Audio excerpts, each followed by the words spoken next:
So hello everyone, welcome to civil Seva Margdarshan. जी हाँ, लक्ष्य विपाट घटना संग्रह यूट्यूब सीरीज में आपका स्वागत है। जो 71st बीपीएससी के लिए हमारा 71 लेक्चरों का करंट अफेयर्स का सीरीज है, उसमें आज हम 26वें लेक्चर के साथ जुड़ रहे हैं। जी हाँ, ऑलरेडी हम लोगों ने 4 महीने के करंट अफेयर्स को कवर कर लिया है, अक्टूबर, नवंबर, दिसंबर और जनवरी। आज हम लोग फरवरी महीने के डिस्कशन के साथ अपना लेक्चर शुरू करेंगे, जिसमें हम लोग हर दिन 10 टॉपिक, 10 वन लाइनर और 10 एमसीक्यू को कवर करते हैं। फरवरी महीने का पहला न्यूज़ अगर देखें नेशनल न्यूज़, तो वो क्या है, आधार गुड गवर्नेंस पोर्टल। ठीक है, तो ये ministry of electronics and information technology जो हमारा है, यानी माइटी की हम बात करते हैं, इसके द्वारा रिसेंटली लॉन्च किया गया आधार का गुड गवर्नेंस पोर्टल। ये इनिशिएटिव किस लिए है, ये क्या करने का कोशिश करेगा, जो आधार का ऑथेंटिकेशन रिक्वेस्ट है उस प्रोसेस को और स्ट्रीमलाइन करने के लिए ये लॉन्च किया गया है माइटी के द्वारा। ठीक है, जितना भी आधार का सबमिशन है, अप्रूवल है, उसके ऑथेंटिकेशन के रिक्वेस्ट का, वो सब ये पोर्टल अब फैसिलिटेट करेगा। तो इस कारण से ये क्यों हम लोग इसको इम्पोर्टेंट, हम लोग के लिए ये पोर्टल समझना है, न्यूज़ में भी क्यों है, क्योंकि इस पोर्टल का ज़रूरत क्यों पड़ा, तो आधार एक्ट में जो हमारा अमेंडमेंट हुआ, जिसको जनवरी 2025 में नोटिफाई कर दिया गया, ये आधार के ऑथेंटिफिकेशन के स्कोप को बढ़ाता है, एक्सपैंड करता है, और अलग अलग एंटिटीज़ को आधार को पब्लिक इंटरेस्ट सर्विस के लिए यूज़ करना अलाउ करता है, और इसीलिए ये सर्विस डिलीवरी को इन्हेंस करेगा। और इसीलिए जो वेरिफिकेशन है, जो ऑथेंटिकेशन है, उसके लिए एक प्रॉपर पोर्टल होना जरूरी था, उसके लिए आधार गुड गवर्नेंस पोर्टल लाया गया।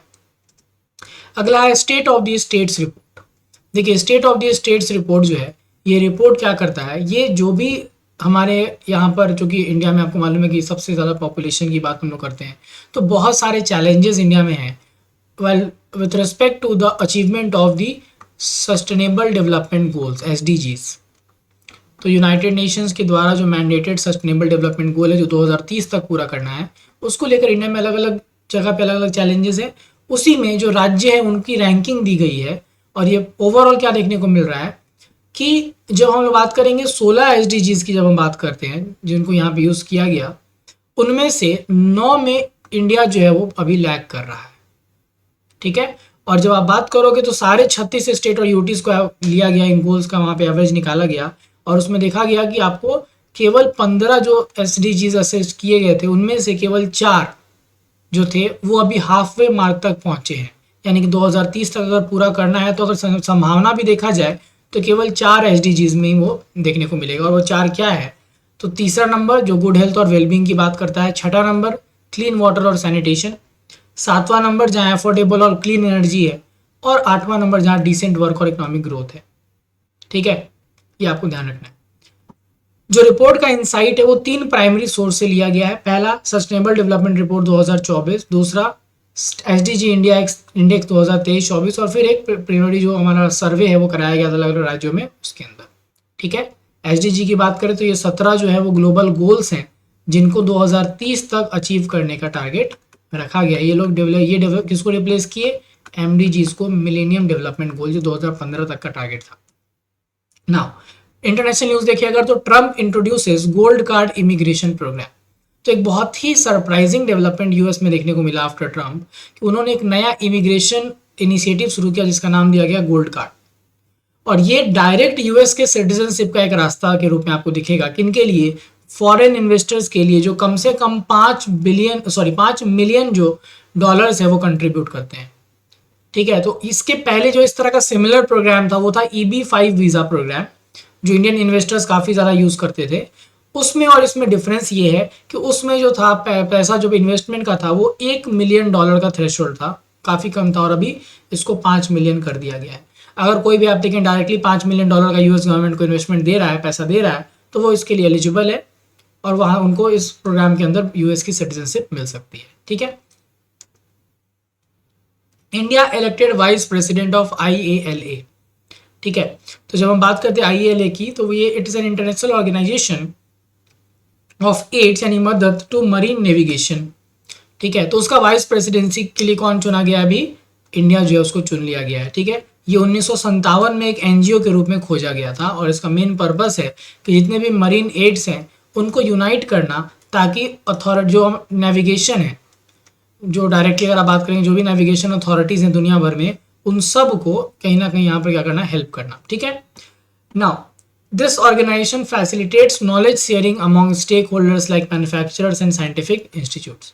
अगस्त 2024 में आईएलए जो है वो एनजीओ से किसमें ट्रांसफर हो गया, इंटर गवर्नमेंटल ऑर्गेनाइजेशन में अब ट्रांसफर ये हो चुका है, क्योंकि 34 देश जो है इसको क्या कर चुके हैं, रेटिफाई कर चुके हैं। ठीक है, ये हमारा आईएलए का इंडिया क्या भी इलेक्ट हुआ है, vice president. Next, Bihar specific की बात करें तो बुद्धिस्ट फेस्टिवल 2025 जो बोध गया में कालचक्र मैदान में ऑर्गेनाइज कराया गया, 3 दिन के लिए ये हुआ। आपको पार्टिसिपेंट जो थे वो 6 देशों से कल्चरल जो डेलीगेशंस आया, जैसे कि इंडोनेशिया, जापान, लाओस, इन सब जगहों से। स्पिरिचुअल डिस्कोर्सेस, कल्चरल परफॉर्मेंस यहाँ पे किया गया। ठीक है, एक Buddhist film festival Mahabodhi convention centre में हुआ, जो कि यूनेस्को साइट भी हमारा है। और ये बुद्धा का जो मैसेज है पीस का, कंपैशन का, नॉन वायलेंस का, उसको सेलिब्रेट करने के लिए 1998 में इसकी शुरुआत हुई थी और ये इंटरफेथ डायलॉग को प्रमोट करता है। This has been supported by Bihar tourism department as well as a local administration of Gaya. ठीक है, next, inspirational book launch street vendor सी ब्यूरोक्रेट। ठीक है, तो बिहार के गवर्नर ने राजभवन में जो किताब है मनोज कुमार के द्वारा लिखी गई, जिसका नाम है स्ट्रीट वेंडर सी ब्यूरोक्रेट, उसको फाइनली अनवील किया गया। इसको एडिट किया गया हर्षवर्धन कुमार के द्वारा। और अगर मैं बात करें इस बुक की, तो it is a memoir of social mobility from poverty to civil services success. Poverty से लेकर सिविल सेवा में जो सफलता है वहां तक का जो है वो एक पूरा का पूरा कवरेज इसमें देखने को आपको मिलेगा। ठीक है, देन मिसलेनियस पार्ट में आते हैं, lunar trail blazer satellite. Lunar trail blazer satellite क्या है, तो नासा के द्वारा रिसेंटली ये सैटेलाइट लॉन्च किया गया है, जिसका पर्पस है कि पानी पे मून को लोकेट करना। ठीक है, पानी काफ़ी ज़रूरी है ह्यूमन लाइफ के लिए। तो अभी जो है अगर आप बात करेंगे मून का जो फार साइड है, जो हमारा दूसरा साइड है, वहाँ पर वाटर को लेकर एक्सप्लोरेशन जो है वो काफ़ी ज़्यादा स्पीड में आ चुका है। और लूनर ट्रेल ब्लेजर जो मिशन है, सैटेलाइट जो है वो भी इसी पर्पस के लिए लॉन्च किया गया था स्पेसएक्स फाल्कन 9 रॉकेट से, कैनेडियन स्पेस सेंटर फ्लोरिडा से। ठीक है ना, Shaktikanta Das appointed principal secretary to prime minister. So Shaktikanta Das जो फॉर्मर आरबीआई गवर्नर रहे थे इसके जस्ट पहले, वो अभी क्या बना दिए गए, पीएम के प्रिंसिपल सेक्रेटरी बना दिए गए। और इन्होंने जो अगर आप देखेंगे तो चार्ज ले लिया। ये गवर्नर भी रह चुके हैं, 25वें गवर्नर, और 6 साल तक अपना टर्म भी पूरा किए थे। माउंट डुकोनो इरप्शन, तो माउंट डुकोनो की बात करें जो इंडोनेशिया के नॉर्थ मालुकू प्रोविंस में लोकेटेड है, इसका अभी हाल ही में इसमें इरप्शन देखने को मिला। और इस कारण से सेफ्टी मेजर्स जो है वो प्रॉम्प्ट किया जाता है, मतलब कि सेफ्टी मेजर्स की यहाँ पर कहीं ना कहीं जो वोल्केनिक इरप्शन उसे कुछ डिस्टर्बेंस ना हो, चूँकि इस इरप्शन ने जो ऐश क्लाउड्स हैं उसको 2000 मीटर की ऊंचाई तक को रिलीज किया। And that is why aviation safety और लोकल रेसिडेंट्स जो है उनको कहीं ना कहीं जो सुरक्षा है उसकी बात यहाँ पे की गई। इंडोनेशिया के पास 130 एक्टिव वोल्केनोज हैं। पूरी दुनिया भर में अगर बात करें तो सबसे ज़्यादा किसी देश में है तो इंडोनेशिया में ही है। And it is also part of Pacific ring of fire, जो रीजन प्रोन होता है वोल्केनिक इरप्शन और अर्थक्वेक के लिए। ठीक है, नेक्स्ट हमारा सीआईएसएफ ट्रेनिंग सेंटर जो है वो राजा आदित्य चोला के नाम के ऑनर में, मतलब नाम पे कर दिया गया है। तो सीआईएसएफ का जो एक ट्रेनिंग सेंटर है, अगर आप बात करेंगे जो कहाँ का, अराकोनम का, ठीक है, उसको राजा आदित्य चोला के नाम पे ये डेडिकेट कर दिया गया उसका नाम, जो कि तमिल हिस्ट्री में काफ़ी फेमस रूलर रहे हैं। ये 24 फरवरी 2025 से इसको इफेक्टिव किया गया। ठीक है, ये उनके बारे में बात हो रही है जो इन्होंने अपनी लाइफ जो है, ये वो चोला प्रिंस है जिन्होंने अपनी लाइफ बैटल ऑफ थकोलम में 949 कॉमन एरा यानी एडी में अपना लूज किया था लाइफ। ये बैटल जो है चोलास और राजकुटास के बीच में एक इम्पॉर्टेंट स्टेप या इम्पॉर्टेंट कॉन्फ्लिक्ट को दिखलाता था। राजपूत चोला की बात करें तो ये परंताका प्रथम के जो थे वो पुत्र थे, जो काफ़ी फेमस चोला रूलर थे, बहुत प्रोमिनेंट वॉरियर थे। और जब हम बात करते हैं राजपूत चोला की, तो इन्होंने एक टाइटल अर्न किया था, उसका नाम था Yanamai Thunjiya Devar, meaning the king who died on the back of an elephant. तो ये उनको बोला जाता है राजपूत चोला को। और ये अराकोनम में ये ट्रेनिंग सेंटर जो है सीआईएसएफ का, उसको अभी इनके नाम पे दे दिया गया। ठीक है, वन लाइनर्स पे आते हैं। तो वरुण चक्रवर्ती 33 साल 164 दिन की उम्र में इंडिया के सेकेंड ओल्डेस्ट क्रिकेटर बन गए, मतलब इंडिया के तरफ से बने हैं और ये सेकेंड ओल्डेस्ट क्रिकेटर बने हैं जो ओडीआई डेब्यू कर रहे हैं ओल्डेस्ट में। तो अगर हम लोग इंडिया की तरफ से, तो अगर बात करें फारूक इंजीनियर जो थे वो पहले हैं जो सबसे ओल्डेस्ट डेब्यूटेंट थे, और उसके अलावा वरुण चक्रवर्ती बने 33 साल और 164 दिन। विराट कोहली सबसे तेज बैट्समैन बन गए जो 14,000 ओडीआई रन को अचीव कर चुके हैं, और इन्होंने केवल 287 इनिंग्स में ये टारगेट को अचीव कर लिया है। सचिन तेंदुलकर को 350 और संगकारा को 378 इनिंग्स लगे थे। Rohit Sharma second fastest batsman बन गए 11,000 रन बनाने वाले ओडीआई में इस चैंपियंस ट्रॉफी 2025 में जो बांग्लादेश के खिलाफ मैच हुआ उस दौरान। अब वो चौथे इंडियन और टोटल 10वें ही प्लेयर हैं जिन्होंने 11,000 रन ओडीआई में मारा है। जी कामलिनी जो एक 16 साल के इंडियन अंडर 19 स्टार है, उन्होंने हिस्ट्री क्रिएट किया है by being the youngest debutante in women's premier league Mumbai Indians में, 16 साल की महिला जी कामलिनी। ठीक है।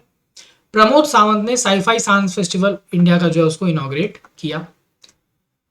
देन केपीआई ग्रीन एनर्जी ने 1311 करोड़ का सोलर प्रोजेक्ट जो है डील वो साइन किया किसके साथ, कोल इंडिया के साथ। गरुदा एरोस्पेस ने 100 करोड़ कमिटमेंट किया है किसके लिए, इंडिया का पहला ड्रोन सिटी को आंध्र प्रदेश में डेवलप करने के लिए। पहला ड्रोन सिटी इंडिया का कहाँ पे आ रहा है, आंध्र प्रदेश में। गवर्नमेंट ने ग्रुप ऑफ मिनिस्टर का फॉर्मेशन किया है किसके लिए, on financial viability of discom. Discoms क्या होता है, जो हमारे जो बिजली का जो उत्पादन कंपनीज होती है उनको बोलते हैं डिस्कॉम्स बोलते हैं। ठीक है। Tata steel becomes India first to develop hydrogen transportation pipe. Hydrogen transportation करने वाला पाइप बनाने वाला पहला कंपनी टाटा स्टील बन गया इंडिया का। और रेलवे मिनिस्ट्री ने रिलीज किया है SwaRail super app for testing. ठीक है। चलिए अब आते हैं क्वेश्चंस पे। तो जो एंटीबायोटिक है जिसने रिसेंटली अटेंशन गेन किया बिकॉज उसका इफेक्टिवनेस देखा गया था against the resistant pathogens, vancomycin. तो वैंकोमाइसिन एक पैथोजन था जो काफी रेजिस्टेंट था, उसके ऊपर इफेक्टिवनेस देखा गया अभी एक एंटीबायोटिक का। और वो अगर वो बात करें तो किस तरह के इन्फेक्शन को काउंटर करने के लिए लाया जा रहा है, तो बैक्टीरियल इन्फेक्शन को, इसको बैक्टीरियल इन्फेक्शन को। दूसरा, the 14th edition of prominent fisheries summit in Asia. तो 14वां एडिशन जो फिशरीज समिट का हुआ जिसको एशियन फिशरीज एक्वाकल्चर फोरम बोलते हैं, वो किस जगह पे कराया गया है, तो ये कराया गया आपको नई दिल्ली में। ठीक है। अगला, सेंट्रली स्पॉन्सर्ड स्कीम पीएम दक्ष जो कि मार्जिनलाइज्ड ग्रुप्स के रोजगार को, एम्प्लॉयबिलिटी को स्किल डेवलपमेंट के द्वारा बढ़ाएगा। ये किस मंत्रालय का इनिशिएटिव है, ये ministry of social justice and empowerment का इनिशिएटिव है। A cutting edge aerospace grade semiconductor chip called IRIS, ये Indian Institute of Technology Madras और इसरो के द्वारा डेवलप किया गया है। ठीक है। Same aerospace grade semiconductor chip iris. Fishery survey of India जो मरीन फिशरी रिसोर्स को और डेटा कलेक्शन को मॉनिटर करता है, रिस्पॉन्सिबल है उसके लिए, ये फिशरीज एनिमल हस्बेंड्री और डायरिंग मंत्रालय के अंदर काम करता है। आपको बताना है कि ये मंत्रालय किसके द्वारा अभी होल्ड किया जा रहा है। ठीक है, आपके लिए इंपॉर्टेंट है वो leader. Next, the mega scale textile showcase event title Bharat Tex 2025 जो है, जो इंडिया का लार्जेस्ट इंटरनेशनल टेक्सटाइल एक्सपोजिशन है, वो अभी 2 शहरों के द्वारा ज्वाइंटली होस्ट किया गया फरवरी में, और वो था ग्रेटर नोएडा और नई दिल्ली। एली जो कि एशिया का पहला हाइपर रियलिस्टिक एनिमेट्रॉनिक एलिफेंट है जिसको वाइल्ड लाइफ कंजर्वेशन के लिए बनाया गया है, ये किस शहर में इसको क्या किया गया, अनवील किया गया, तो this has been unveiled in Bengaluru. ठीक है। The stealth enabled 5th generation multi role combat aircraft Su-57 जो सुखोई 57 है, is an indigenous development of which global military power, it is a Russian development। World radio day जो है वो किस दिन celebrate किया जाता है, ये किया जाता है 13 फरवरी को। ठीक है। देन नोदी बंधन initiative aimed at flood mitigation and embankment management through public private cooperation, ये किस स्टेट गवर्नमेंट के द्वारा लॉन्च किया गया, तो नाम से आप समझो नोदी बंधन। तो बंगाल में आपको मालूम है ना, आपको वो ऐसे करके बोलते हैं, तो नदी को नोदी, चाय को चोय, तो ये आपको नोदी बंधन से याद रखना, लेकिन हर जगह का लोकल लैंग्वेज पता हो तो ज़्यादा बेहतर है, कहीं कहीं नहीं तो फिर पिटते फिरेंगे लोग। ठीक है ना। तो नोदी बंधन मतलब वेस्ट बंगाल का ये स्कीम है, इसको अभी बंगाल ने लॉन्च किया है। ठीक है। तो ये हमारा फरवरी महीने का पहला पार्ट का डिस्कशन कंप्लीट हुआ। हम लोग कल सेकंड पार्ट के साथ आपके साथ जुड़ेंगे। ठीक है। Thank you.